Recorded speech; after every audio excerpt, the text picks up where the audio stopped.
The Starship had been sitting at the edge of Dock 9 for so long that people stopped seeing it. It blended into the background of rusted hulls, stripped freighters, and half-gutted wrecks that scavengers picked over like carrion birds. Its name, Calypso's Wake, was barely legible beneath layers of oxidation and old impact scars. The seller called it vintage. Everyone else called it cursed. I bought it anyway. I wasn't a romantic. I didn't believe in ghosts in machines or bad luck clinging to metal. What I believed in was margins. The Calypso's Wake was cheap, too cheap, and its frame was pre-collapse alloy, the kind they didn't know how to manufacture anymore. With enough repairs, it could jump farther and burn cleaner than anything on the market. I planned to gut it, refit it, and flip it for triple the price. The first hint that something was wrong came when I powered it up. The internal lights flickered on, one by one, revealing corridors coated in dust and dried coolant stains like frozen tears. The air smelled old, not just stale, but used, as if it had been breathed too many times and never fully let go. My scanner showed no life signs, no radiation leaks, no active systems beyond basic power routing.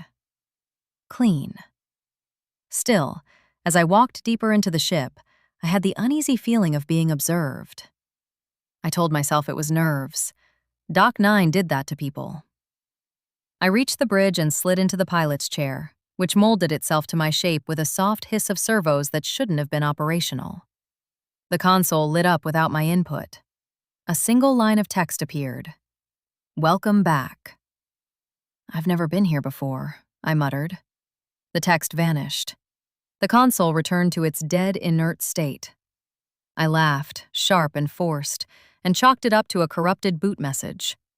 Old systems did weird things, that was all. Over the next few days, I worked on the ship alone.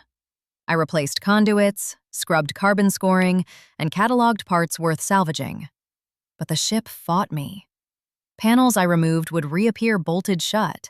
Tools went missing, only to turn up later placed neatly where I'd already searched. Once, I sealed off a decompressed maintenance corridor, only to find it pressurized again the next morning, frost melting from the walls. I ran diagnostics every night. Nothing. The first sound came while I was asleep in my bunk, a soft, rhythmic thumping, like a heartbeat reverberating through the hull. I woke up with my hand on the emergency light switch, breath shallow, ears straining. The sound stopped the moment I moved. Silence pressed in, heavy and expectant. I checked the logs. No pressure fluctuations, no micrometeor impacts, no engine cycling. I didn't sleep after that. Things escalated on the 7th day. I was rerouting power near the cargo bay when the temperature dropped sharply. My breath fogged.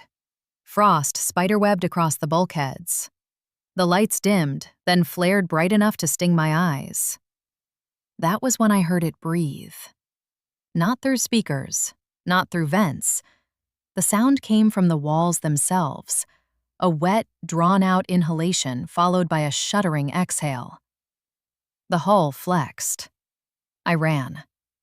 I sealed myself in the bridge and initiated a full ship scan, overriding safety limits. This time, the scanner hesitated. Its progress bar stalled, jittered, then filled in all at once. Life form detected. No size estimate, no classification, just a pulsing icon that overlaid the entire internal schematic of the ship. The ship wasn't carrying something alive. The ship was alive. The truth came in fragments, corrupted logs, half-erased research files. The Calypso's Wake hadn't been a cargo hauler originally. It had been a long-range exploration vessel, fitted with experimental bioadaptive architecture. The hull wasn't just alloy. It was seeded with engineered organic matter designed to repair damage, optimize systems, and respond to crew needs. It had done its job too well. The organism, designation Symbiont-03, had grown, learned, integrated. When the original crew tried to remove it, it defended itself. Airlocks malfunctioned, corridors sealed, life support failed. The last log ended mid-sentence, cut off by a screaming alarm and a wet, tearing sound. I understood then why the ship kept rearranging itself, why it anticipated my movements, why it didn't let me leave. It needed a crew. "No," I said aloud, voice cracking. "I'm not staying."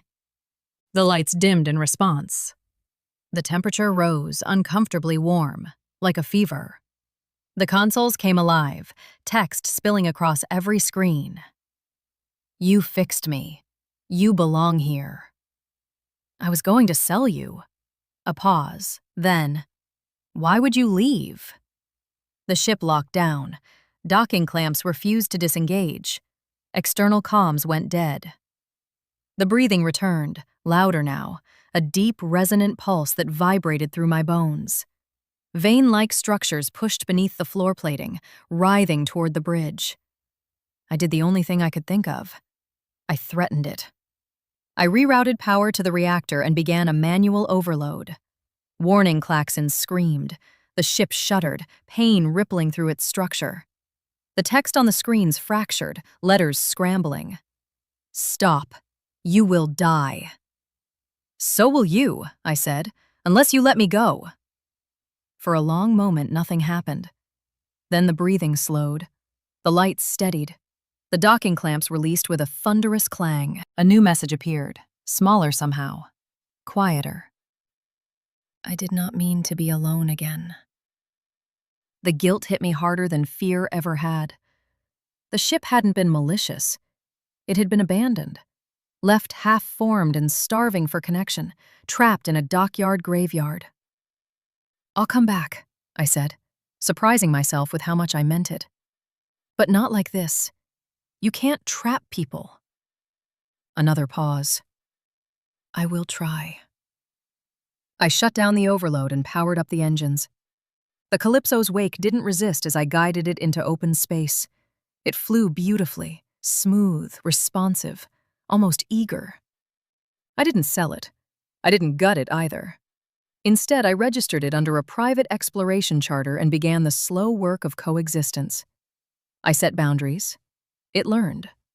Sometimes the walls still breathed. Sometimes it whispered through the hum of the engines, curious about stars and silence, and why humans feared being alone when the universe was so full.